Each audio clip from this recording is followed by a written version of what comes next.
numéro vert pour dénoncer des cas de violence basés sur le genre au Burkina Faso. Les victimes peuvent désormais composer le 80 0012 à 87. C'est une initiative du gouvernement et ses partenaires qui vous sera expliquée dans cette édition. La mise en place de ce numéro vert entre dans le cadre de la commémoration de la Journée internationale des droits de la femme. Ce soir, nous allons à la rencontre de Dame Safiatou Kaboré qui s'illustre bien dans l'aviculture en milieu rural. L'activité n'est pas sans difficulté, mais elle arrive à en tirer profit. Son témoignage à suivre dans le dossier de cette édition. Un conflit foncier qui oppose les membres d'une famille à la société de construction et de gestion immobilière au Burkina. Après des dédommagements, les bénéficiaires exigent encore plus de la Socogib. La structure qui estime être injustement accusée s'explique devant la presse. La teneur à suivre dans quelques minutes. Et puis en actualité internationale, nous parlerons de la pandémie du Covid-19. Il serait irréaliste de pouvoir vaincre la maladie en 2021. C'est une déclaration de l'Organisation mondiale de la santé qui encourage la vaccination pour faire baisser les nouvelles contaminations. Bonsoir, merci de nous suivre. Pour ouvrir ce journal, nous prenons la direction du palais de Kosiam. Ce mardi, le président du Faso a reçu en audience des délégations de deux structures nationales. Il s'agit de la Fédération des associations islamiques du Burkina Faso et la Commission de l'informatique et des libertés. Des détails dans ce compte-rendu de Urbain Benito Somé et Issa Kanana. Plus de 7000 personnes sensibilisées au bon usage des technologies de l'information et de la communication en 2018, 3270 en 2019. 22 entreprises contrôlées au cours de ces 2 années, dont plusieurs manquements relevés et des recommandations émises en vue de se conformer à la réglementation en vigueur. 2018 et 2019 auront également vu la mise en place d'un groupe de travail pour l'encadrement des réseaux sociaux en collaboration avec le Conseil supérieur de la communication et surtout l'élaboration d'un projet de loi visant à réglementer l'usage des drones civils au Burkina. Voilà ainsi résumé les rapports d'activité 2018 et 2019 de la Commission de l'informatique et des libertés. Des rapports remis ici au président du Faso. Il nous revient de façon impérative de mener ou du moins de renforcer nos actions d'information, sensibilisation, communication à l'endroit de nos populations dans ce monde où les technologies de l'information et de la communication évoluent de façon vertigineuse afin que la protection des données à caractère personnel soit vraiment inculquée dans nos habitudes. Aujourd'hui, nous sommes tous avides de l'Internet et des réseaux sociaux et nous nous faisons malheureusement prendre souvent par ignorance, par désinformation, par non-information. Donc, nous allons mener ces actions de communication en vue de sensibiliser davantage nos concitoyens. La Commission de l'informatique et des libertés (CIL) plaide par ailleurs auprès du chef de l'État l'adoption d'une nouvelle loi portant protection des données personnelles ainsi que l'augmentation de l'enveloppe allouée à la Commission pour plus d'efficacité. Félicitations et encouragements, voilà les mots qui guident la Fédération des associations islamiques du Burkina, aussi chez Rokma Christian Kaboré. Et dans un contexte sanitaire et sécuritaire difficile, la FAIB rassure le chef de l'État que leurs prières et bénédictions l'accompagneront dans toutes ses actions. En bref et en image, le président de l'Assemblée nationale du Bénin et le président du Conseil national de la transition du Mali sont arrivés aujourd'hui à Ouagadougou. Les deux personnalités sont les invités de marque de l'Assemblée nationale du Burkina Faso qui entame demain sa première session de l'année 2021. Les présidents des représentations nationales des deux pays ont été accueillis ce matin par le président de l'Assemblée nationale Alassane Bala Sakandé. Cette session de l'Assemblée nationale s'annonce alors que l'institution est éprouvée par le décès de Claudine Ouedraogo. La députée du mouvement du peuple pour le progrès pour le compte du Ganzourgou est décédée hier des suites de maladie. Avant son inhumation, la représentation nationale lui a rendu hommage ce matin. Alidou Bazzini et Sekou Zango. Tour à tour, députés, familles, personnel de l'Assemblée nationale, camarades, amis et connaissances s'inclinent sur la dépouille de Claudine Ouedraogo, décédée ce lundi 1er mars à Ouagadougou. C'est le dernier hommage de toute la nation rendu par la représentation nationale. Émotion et consternation, l'heure n'est pas au discours, mais les différents groupes parlementaires à l'Assemblée nationale tiennent des mots pour appeler les actions et l'engagement politique de celles-là qui étaient jusqu'à présent députés du Mouvement du Peuple pour le Progrès MPP pour le compte de la province du Ganzourgou. Hélas encore, aucune de nos lois, aucune résolution de l'Assemblée nationale n'y peut rien. Aujourd'hui, nous avons du mal à retenir nos larmes parce qu'une personne de grande qualité, une femme leader, s'en est allée définitivement sans pouvoir exercer son rôle de député à seulement quelques jours de l'ouverture de la première session ordinaire de l'année 2021. Claudine, nous te disons merci pour ton combat. Merci pour tous tes efforts.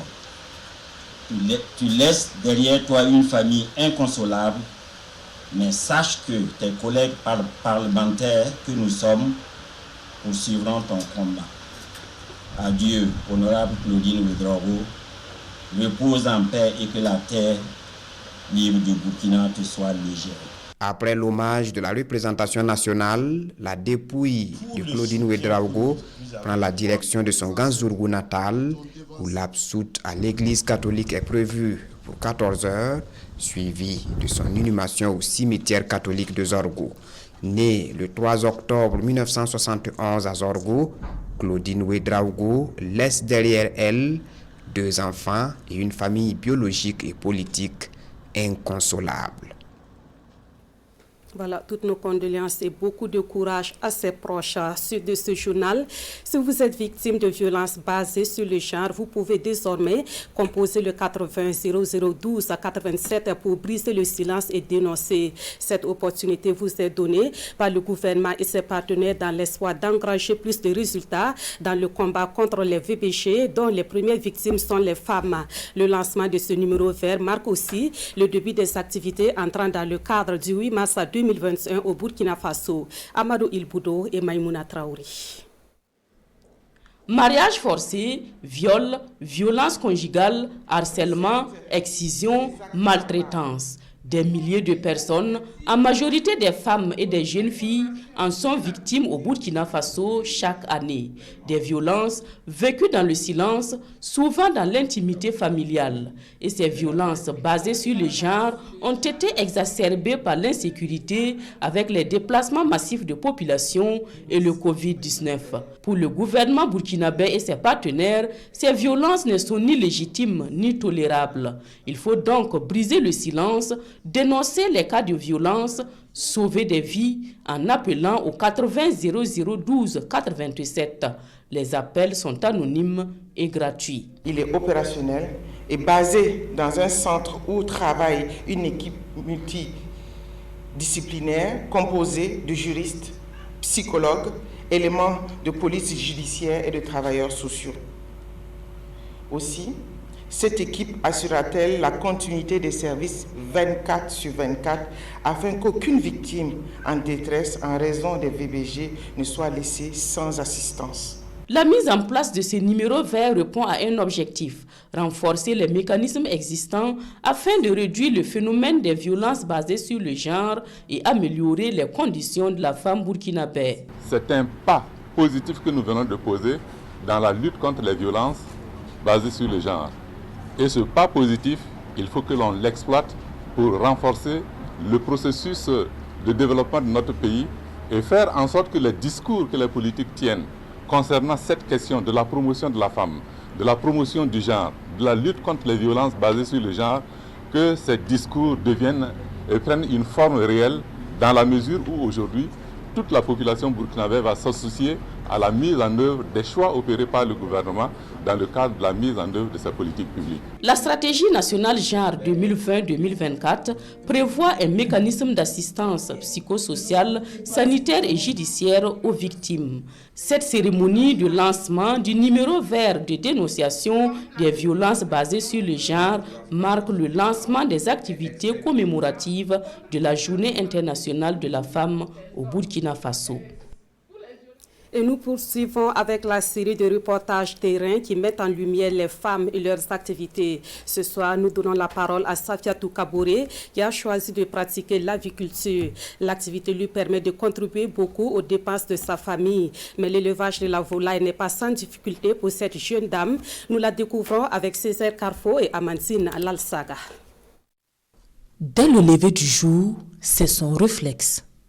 Prendre soin de ses poussins. Dans son poulailler, Safiatou Kaboré en dispose 1040. Des poulets aussi. Aujourd'hui particulièrement, tout est en place à y voir de près.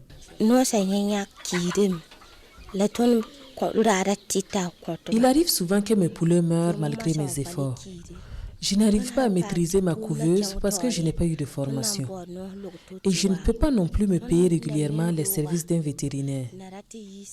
Pendant la saison de pluie, c'est encore grave parce que le mur est en banco et il arrive souvent que ça tombe et tue les poulets également. Une aventure dans l'aviculture qui commence en 2018 pour la jeune femme qui raconte ses débuts avec passion. Après mon mariage, mon mari n'a pas voulu que je fasse le commerce. Et à la maison, il avait 4 poules et un coq. Et je m'en occupais tous les jours. Aujourd'hui, 3 ans après, voilà que j'ai plus d'1 millier de poulets. Et j'en suis fière. Actuellement, sa basse-cour est bien fournie et l'activité lui rapporte, nous dit le couple, en dépit des difficultés. J'aime bien l'aviculture et j'encourage toutes les femmes à pratiquer cette activité. Ça rapporte vraiment. Tous les 3 mois, je vends mes poulets et je peux me retrouver avec au moins 300 000 francs.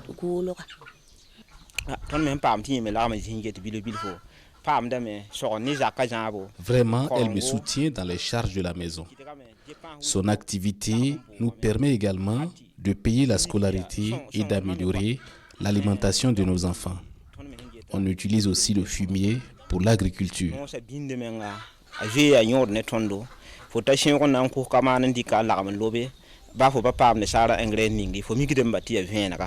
Plus qu'une activité rentable, l'aviculture est devenue une passion pour Safiatou qui envisage agrandir sa ferme située à une dizaine de kilomètres de Kokologo.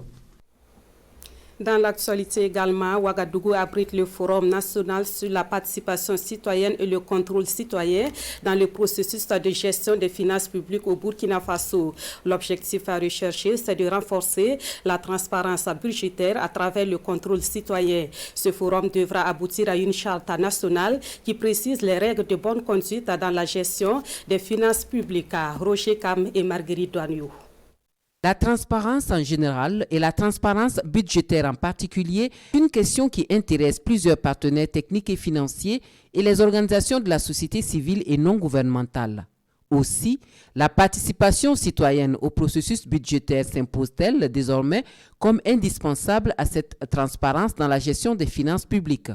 Le présent Forum national a pour but principal de capitaliser les contributions des différents acteurs nationaux et internationaux. Les citoyens participent déjà et contrôlent donc l'action du gouvernement dans ce domaine, mais on ne peut pas en tout cas se prévaloir des résultats que nous avons aujourd'hui et se contenter de cela parce que notre ambition est au-delà de ce qui est aujourd'hui atteint comme résultat. Le Forum national sur la participation et le contrôle citoyen dans le processus de gestion des finances publiques au Burkina Faso est organisé par le ministère en charge des Finances à travers le programme d'appui à la gestion publique et aux statistiques. Ce forum a pour objectif de pouvoir faire un échange d'expériences entre les différents acteurs qui agissent dans le domaine et pour, en tout cas, nous le souhaitons, déboucher sur une charte nationale de bonne conduite, qui vont donc permettre que nous puissions mettre plus efficacement les mécanismes de la participation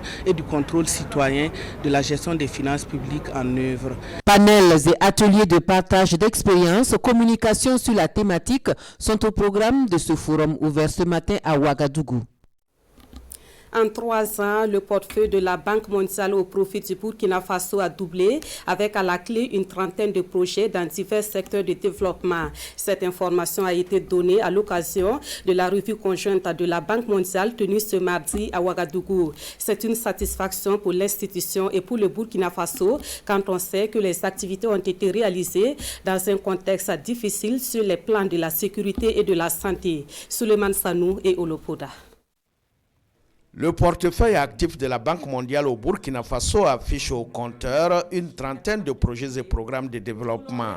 Un portefeuille qui a pratiquement doublé en 3 ans dans un contexte sécuritaire et sanitaire difficile. Des crises qui n'ont entamé en rien la parfaite collaboration entre l'institution de Bretton Woods et le Burkina Faso. Un partenariat qui a permis d'engranger des résultats fort appréciables. Depuis décembre 2020, le Burkina est éligible aux ressources additionnelles de prévention des conflits et de résilience destinées à accélérer la mise en œuvre des solutions de développement au bénéfice des zones et des populations les plus vulnérables, avec une augmentation de 70% de l'enveloppe allouée habituellement au pays. Au niveau des décaissements, si la tendance constatée sur le premier semestre se poursuit, nous atteindrons le ratio de décaissement de 20% qui est la cible pour la région Afrique à fin juin. Mais nous avons un objectif plus ambitieux d'arriver au moins à 25% pour être parmi les pays les plus performants d'Afrique. Malgré ces efforts accrus, les vulnérabilités demeurent dans certaines régions. Un constat qui appelle à réfléchir ensemble au cours de cette revue conjointe, Banque mondiale et État burkinabé, sur des mécanismes novateurs de mise en œuvre des projets et programmes adaptés au contexte actuel. Cette revue nous permettra d'examiner les flexibilités offertes par la Banque mondiale et la partie nationale dans un contexte d'urgence en matière de passation des marchés, d'examiner l'utilisation des systèmes nationaux dans la mise en œuvre des mesures de sauvegarde environnementale et sociale, d'examiner les innovations en matière de suivi et évaluation des projets et programmes pour plus de redevabilité dans un contexte d'insécurité et enfin d'examiner les mécanismes de communication sur les résultats atteints. Les instruments et outils qui seront identifiés par les deux parties devraient favoriser l'amélioration des performances des projets et programmes financés par la Banque mondiale au Burkina Faso. Une centaine de jeunes formés dans les métiers de la maçonnerie, de l'électricité et du bâtiment. C'est l'un des acquis du projet Emploi décent des jeunes au Sahel, un projet qui s'achève en avril prochain. C'est un projet sous-régional conçu par le BIT, le Bureau international du travail. Les acteurs chargés de sa mise en œuvre sont à Ouagadougou pour un atelier bilan. Adama Giti et bienvenue Tansa. C'est une initiative conduite depuis juillet 2018 par le Bureau international du travail. Réunis ce 2 mars 2021 à Ouagadougou, les différentes parties prenantes du projet Emploi décent des jeunes au Sahel jettent un regard sur les acquis engrangés, notamment au Burkina Faso. Nous avons bénéficié de l'accompagnement du gouvernement et cet accompagnement nous a permis d'engranger des résultats très importants, entre autres la formation de 150 jeunes, la formation des cadres de l'administration et des travailleurs au niveau des partenaires sociaux. Nous avons aussi élaboré des référentiels. C'est-à-dire qu'au niveau du BIT, la satisfaction est totale. 30 mois de mise en œuvre qui confortent mais qui laissent transparaître des défis, reconnaissent ces acteurs. C'est un projet dont la réforme majeure introduite a été l'apprentissage de qualité. Mais les défis auxquels le pays est confronté, ces défis restent immenses. Alors nous avons malheureusement le défi sécuritaire qui occasionne beaucoup de déplacés internes. Et parmi ces déplacés, il y a des jeunes et des femmes. Il faut une initiative, en tout cas à leur endroit. La finalité de la formation doit être l'emploi. Donc effectivement, s'assurer que l'employabilité des jeunes au Burkina Faso soit améliorée dans son ensemble. C'est dans cette ligne-là que le projet s'inscrit et dans d'autres projets qui suivront doivent s'inscrire aussi. Financé par le Grand-Duché de Luxembourg, le projet Emploi décent des jeunes au Sahel prend fin en avril prochain. Une deuxième phase de l'initiative sera la bienvenue, estime le ministère de la Jeunesse, de la Promotion de l'Entrepreneuriat et de l'Emploi. Bilan également pour les élus consulaires de la Chambre de commerce et d'industrie du Burkina Faso. Face à la presse ce matin à Ouagadougou, ils ont fait le point des activités réalisées en une année de gestion. On apprend que le bilan est satisfaisant malgré la crise sanitaire qui a plombé le secteur de l'économie burkinabé. Le point de la conférence de presse avec Césaire Carrefour et Boukari Ouedraogo. Des voies de redevabilité pour l'institution consulaire dédiée au secteur privé au Burkina Faso.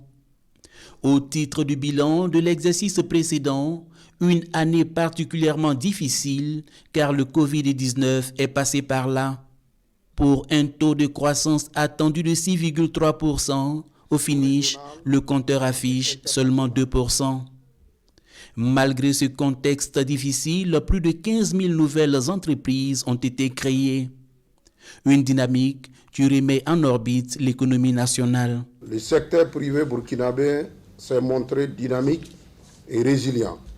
Sa contribution à la mobilisation des recettes fiscales et douanières a atteint le seuil de 1439,6 milliards de francs CFA contre 1424,9 milliards de francs CFA en 2019. Et ce n'est pas tout. De grands chantiers sont en cours comme les travaux d'extension et de réhabilitation du port sec de Bobo-Dioulasso pour un coût d'environ 10 milliards de francs CFA ou encore la construction des sièges des délégations consulaires régionales. Le porte-voix des milieux d'affaires se projette pour la poursuite de son plan stratégique 2016-2021. 2021 sera aussi marqué par le renouvellement des instances dirigeantes de la Chambre de commerce et d'industrie du Burkina Faso et à coup sûr, le bilan pèsera dans la balance. En attendant les joutes électorales, Mahamadi Savadogo et son équipe ont présentement le regard tourné sur l'achèvement des projets majeurs en cours pour une économie nationale prospère. Plus d'1,630 milliard de francs CFA pour faciliter l'accès au bassin de production dans le centre SA. En clair, cette somme servirait à réaliser 60 km de pistes à travers la méthode IMO, haute intensité de main-d'œuvre. Et c'est un projet de l'ONG Helvetas dont le lancement est intervenu la semaine dernière à Tinkodogo, Aimé Douamba et Tanga Kafando. Par la méthode IMO, la haute intensité à main-d'œuvre, 60 km de pistes rurales seront réalisés dans le cadre du projet de désenclavement des bassins de production PRODEB dans le centre-est. Un projet de l'ONG Helvetas pour booster l'économie rurale et l'entrepreneuriat des jeunes dans la région. Alors, le projet a plusieurs objectifs. C'est tout d'abord de désenclaver des zones de production avec la méthode haute intensité de main-d'œuvre. C'est de créer des emplois décents pour des jeunes et des femmes, de renforcer l'entrepreneuriat de la région, mais aussi de renforcer la cohésion sociale et la paix locale. Il faut dire que je suis surpris même de voir cela, puisque à plusieurs reprises, on en a fait la demande. On en a demandé à plusieurs reprises de nous aider à ce qu'on puisse avoir des voix à travers nos champs. Mais le fait de venir assister à cet atelier et voir qu'il y a des dispositions qui sont prises pour faire cela, en tout cas, il faut dire que c'est la bienvenue. J'espère tant et autant que cela vraiment une réalité et que nous puissions vraiment avoir accès à des voies qui pourraient nous aider à faire passer nos produits et aussi facilement aussi avoir accès à nos champs. Le projet lancé officiellement à cette cérémonie a débuté en juillet 2020 et s'étendra jusqu'en juin 2023. Il coûtera plus de 1,6 milliard à l'Agence belge pour le développement, Enabel. Et on a choisi la méthode IMO parce que la méthode IMO elle permettra d'abord à la population locale d'en profiter parce qu'on va faire du cash for work et il y aura aussi une question de durabilité qui est prise en compte parce que les populations locales seront formées et c'est eux qui vont pouvoir assurer par la suite l'entretien des pistes. Pour les autorités et les producteurs de la région, c'est une grosse épine de moins, en ce sens que le projet facilitera l'écoulement des productions et le développement de l'expertise locale à partir de la méthode IMO. Autre titre de ce 20h avec ce droit de réponse, c'est la Société de construction et de gestion immobilière du Burkina. La Socogib a réagi à une sortie médiatique d'un groupe de citoyens burkinabés qui l'accusent dans une affaire de foncier. Elle a donné sa version des faits au cours d'une conférence de presse organisée ce matin à Ouagadougou. Les explications de Konson Koulibaly et Oumou Sissi.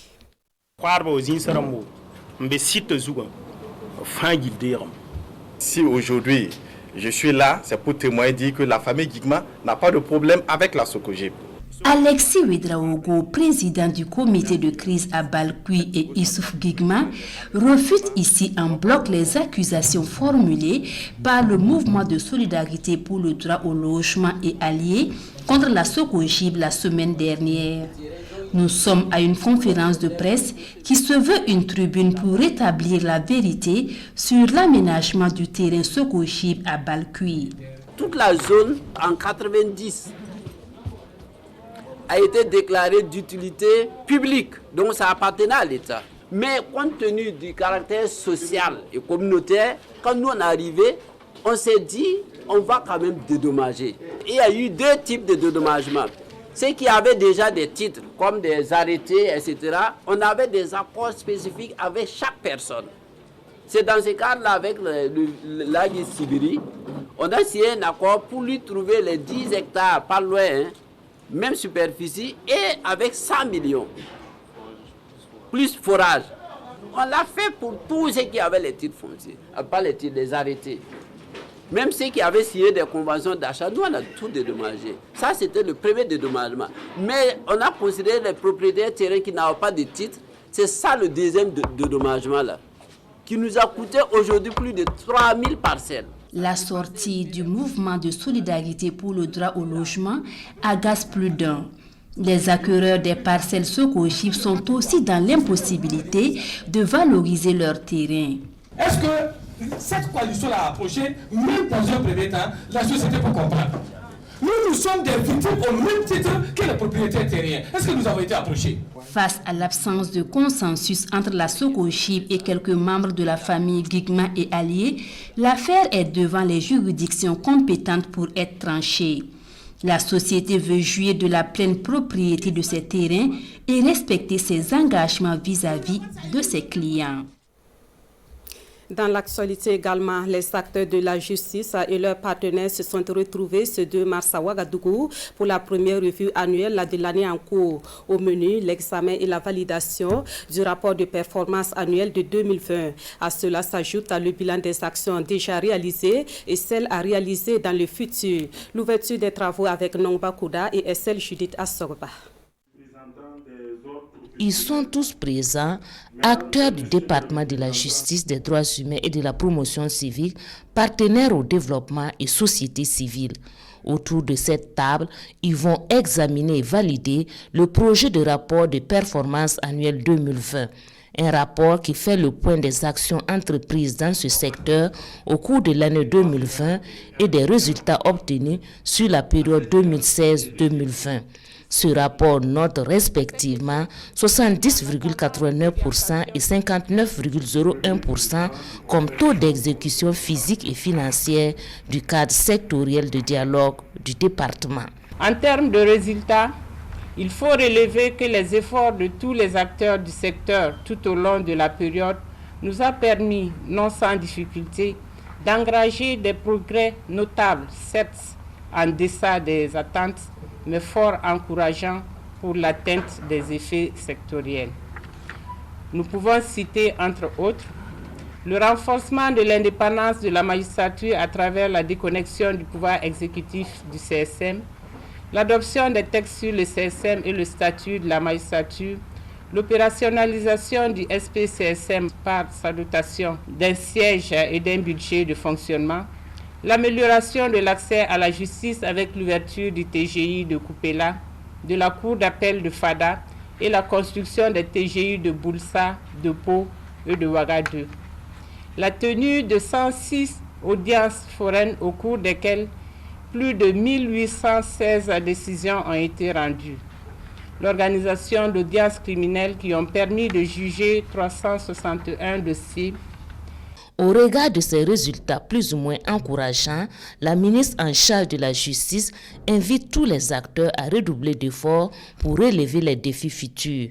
Les partenaires techniques et financiers, eux, réitèrent d'ores et déjà leur engagement et leur disponibilité à accompagner le gouvernement. Nous avons félicité aussi le gouvernement avec le progrès qui a été fait malgré les difficultés. Alors le Covid-19, la situation sécuritaire, etc. C'est notre ambition et ça devrait être l'ambition du gouvernement aussi que 2021, c'est là où on va vraiment délivrer les résultats en plus. C'est-à-dire par exemple le stock pénal. Il faut le vraiment débloquer maintenant et alors processer les cas, etc., les jugements, etc. Pour ce qui est de la réconciliation nationale, les partenaires techniques et financiers souhaitent voir une meilleure coordination et une synergie d'action entre les ministères sectoriels et encouragent le gouvernement à explorer également le recours à la justice traditionnelle. Exercice de même champ pour le cadre sectoriel de dialogue, culture, sport et loisirs. Les membres de ce cadre de dialogue sont issus de 6 départements ministériels. Ce matin, ils ont tenu une rencontre pour passer en revue les actions menées en 2020 et dégager les perspectives pour l'année en cours. Le compte rendu d'ici Lassina Ouattara et Ahadi Sandamba. C'est un exercice annuel qui réunit ici les acteurs du cadre sectoriel de dialogue, culture, sport et loisirs. Il s'agit là pour ces acteurs issus de 6 ministères de se pencher sur le bilan physique et financier des activités réalisées en 2020. Et de cette rencontre, il ressort un taux de réalisation satisfaisant malgré le contexte sanitaire et sécuritaire difficile. En ce qui concerne notre CSD, nous avons eu un taux de réalisation de 62,60. Ce qui signifie quand même qu'avec tout ce que notre secteur, notre CSD a connu comme difficulté sur le plan donc sanitaire, mais également au niveau de la sécurité, nous avons quand même dépassé les 50% et cela donc est à féliciter. Il s'agit entre autres du financement d'une 60aine de projets culturels par le Fonds de développement culturel et touristique et de l'intégration de modules d'enseignement en art et culture au niveau du ministère en charge de l'éducation nationale avec 300 classes pilotes. À cette rencontre, il s'agira également pour les acteurs du cadre d'examiner, de réorienter les activités en tenant compte de la situation sécuritaire et sanitaire, mais aussi de valider le programme d'activité de l'année en cours. Une rencontre qui connaît la participation des partenaires techniques et financiers, des acteurs privés ainsi que des leaders de la société civile. Actualité à l'international avec cette nouvelle peu rassurante émanant de l'Organisation mondiale de la santé. Selon l'OMS, le coronavirus ne sera pas vaincu avant la fin de l'année 2021.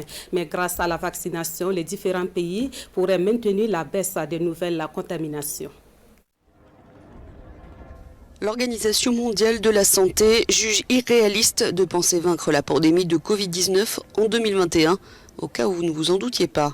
Mais l'OMS estime qu'il sera néanmoins possible de faire baisser les nombres d'hospitalisations et de décès d'ici la fin de l'année, même si aujourd'hui elle déplore encore l'augmentation des nouveaux cas de contamination. Nous avons connu de bonnes semaines au cours des 6 dernières semaines. Nous avons vu de bonnes nouvelles concernant le déploiement des vaccins et parallèlement, nous constatons cette semaine l'aplatissement de ces progrès et potentiellement l'accentuation de l'épidémie dans un certain nombre de pays. Malgré cela, au Royaume-Uni, l'humeur est à l'optimisme puisque le pays a enregistré le plus faible nombre de décès quotidiens et le plus faible nombre de nouveaux cas quotidiens depuis octobre. Le gouvernement a aussi annoncé de nouvelles données sur les performances des vaccins validés par Public Health England. Une seule injection du vaccin Oxford-AstraZeneca ou du vaccin Pfizer-BioNTech permet de lutter contre les infections graves chez les plus de 70 ans, avec une réduction de plus de 80% des hospitalisations. C'est une bonne nouvelle, en particulier pour le vaccin AstraZeneca qui souffre d'une mauvaise presse. Lorsque le vaccin a été approuvé par les autorités réglementaires de l'Union européenne, la France avait en effet imposé qu'il ne soit administré qu'aux personnes éligibles de moins de 65 ans, car les données des essais sur les groupes plus âgés étaient limitées. Mais le gouvernement français semble aujourd'hui avoir changé d'avis. Toutes les personnes qui sont âgées de 50 ans et plus, et qui ont ce qu'on appelle des comorbidités, des fragilités, comme le diabète, l'hypertension, un antécédent de cancer, peuvent se faire vacciner avec AstraZeneca sans limite d'âge, donc les 50 ans et plus, incluant les 65-75 ans, chez leur médecin traitant, dans l'hôpital qui les suit lorsqu'ils ont une maladie chronique et bientôt dans quelques jours en pharmacie. En attendant, le vaccin à dose unique de Johnson & Johnson devrait être approuvé en Europe en ce début de mois. Une fois approuvé, il sera le 4e vaccin à recevoir l'autorisation de mise sur le marché dans l'Union européenne après Pfizer, BioNTech, Moderna et AstraZeneca. C'est la fin de ce 20h. Merci à vous qui l'avez suivi. Le prochain rendez-vous de l'actualité sur nos antennes, c'est à 23h dans une présentation de Amandine Lalsaga. Merci de votre fidélité à la RTV.